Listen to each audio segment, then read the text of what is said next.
Hi everybody, Alexis here. I guess I owe you two stories today. My phone was acting up and it took forever to download that last one.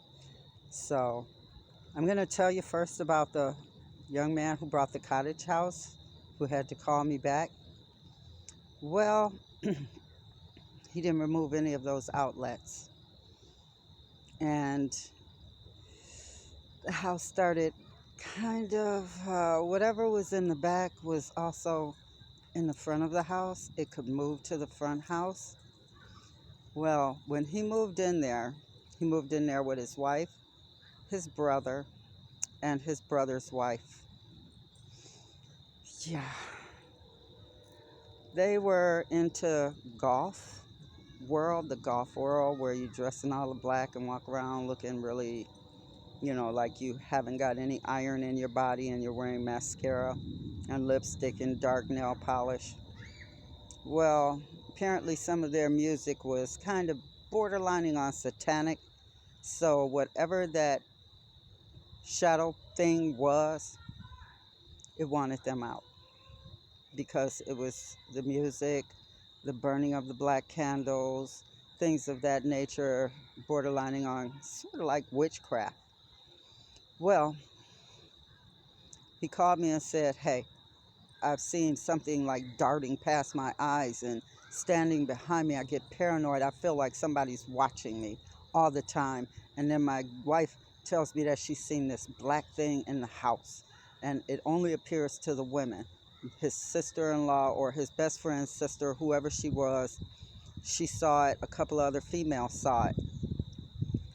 Well, when we got to the house and we saw that they had, you know, some really strange stuff on the walls, and you know it wasn't quite right compared to the angelic things that were around the house before. They were gone. Okay, they were gone. So as we're sitting there talking to them, I hear this boom boom boom upstairs. I said, "Is this everyone down here?" They say, "Yeah, we hear that a lot.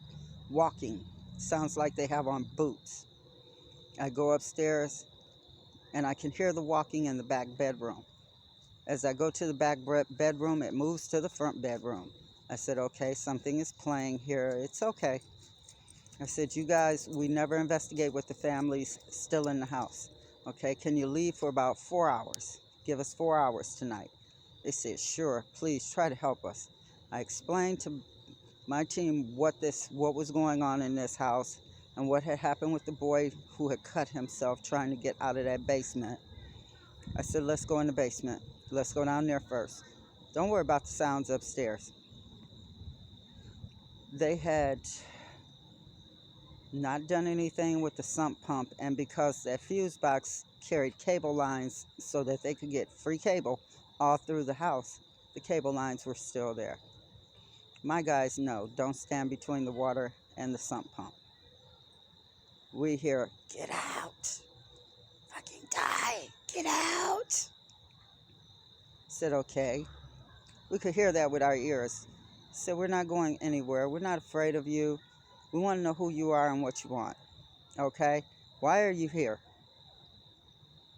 Are you out to hurt these people?" All of it. We got answers, EVPs, crazy, smart answers. Then, as we're going up the stairs, we carry flashlights, and if we walk through a dark shadow and our flashlights can't beam through it, we know something is there. Plus, we get really cold, hair on your arms will stand up. Well, all of that happened to the point where we all kind of backed up and went back down the stairs and took a good look up the stairs to see this mass taking form of what I can only describe as kind of like the Undertaker. Big black coat, black hat. We said, "We mean you no disrespect. Can you please talk to us?" It disappeared. Boom. Went straight into the floor. We go upstairs to the second floor.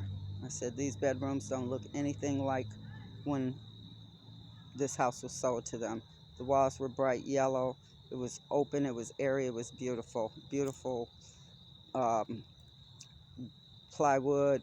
Beautiful woodwork on the walls. Beautiful. Gone. One of the rooms had been made into like a shrine. And there's a Ouija board. Needless to say, I told my team, pack it up, let's go. Right now, let's go. As we were leaving out, one of my girls said, do with them as you will. They've opened up a doorway. Let's see if they can shut it. Went to the hotel that they were at and told them, we can't help you. You've conjured up something.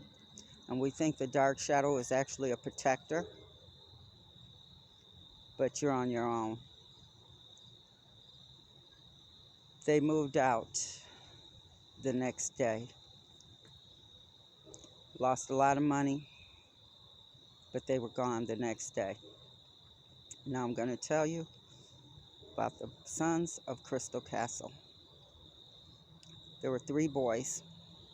One died at the age of 15. His neighbor got drunk and shot him. He died right in the foyer, in his mother's arms and in his father's arms. His spirit still roams the house. He is sad. He is very, very sad. And he lets his sadness be known by crying. He will call for his mother. He will call for his father. Because he doesn't know that they were there holding him as he passed. When people come into the house and he gets upset, his name was Edwin. When Edwin gets upset, Edwin will hurt you. He will push you down a flight of stairs. He's done it to a couple of people who came in there on so-called ghost tours before we got a hold to the place. Edwin will scratch you, bite you, and pull your hair so hard to where he will snatch your neck back. That's how strong he is, because he was searching for so long for his mother and his father and his siblings. When we found out about Edwin, we brought in someone who is a specialist in connecting with spirit and letting spirit open up and come out of their old ways and showing them something new. It took about 3 years for this to happen because Edwin was so angry. Edwin would throw the chairs around the kitchen. This house was still fully furnished. And you would come in and the chairs would be sitting around the table. Table is dressed as if it's waiting on the next day for breakfast. And Edwin would throw the chairs around, open up all of the cabinets, sling silverware on the floors. And not just on the kitchen floor, but they would go all the way down the hallway. That's how angry he was. And sometimes you had to watch out for him. One night I went into Edwin's room and I saw that Edwin was a little boy who liked to color and draw. So I brought some pads and some pencils upstairs and I said, Edwin, please don't be angry. Can you sit down and draw with me and color with me? I'll draw. I'm not good at it. When I color, it looks like a drunk monkey did it. That's my saying because it's true. I said, Edwin, I'm going to leave the pens and the paper here. If you can do something, please do it. Draw something, write something, doesn't matter what it is. But I want you to be happy. Your mom and dad are still here, and they're waiting for you. I left and came back 2 hours later, and on the paper was a EWN. He had moved the book and put it on the desk. And then I had someone to come in and show him how to find his mom and his dad. The two older brothers lived there until their 80s and passed away quietly in their bedrooms with their wives next to him. And one, he drug his foot from an accident that he had had as a teenager. So when he walked, he drug his foot. You could still hear him to this day walking through the halls, dragging his foot. He is such a sweet spirit.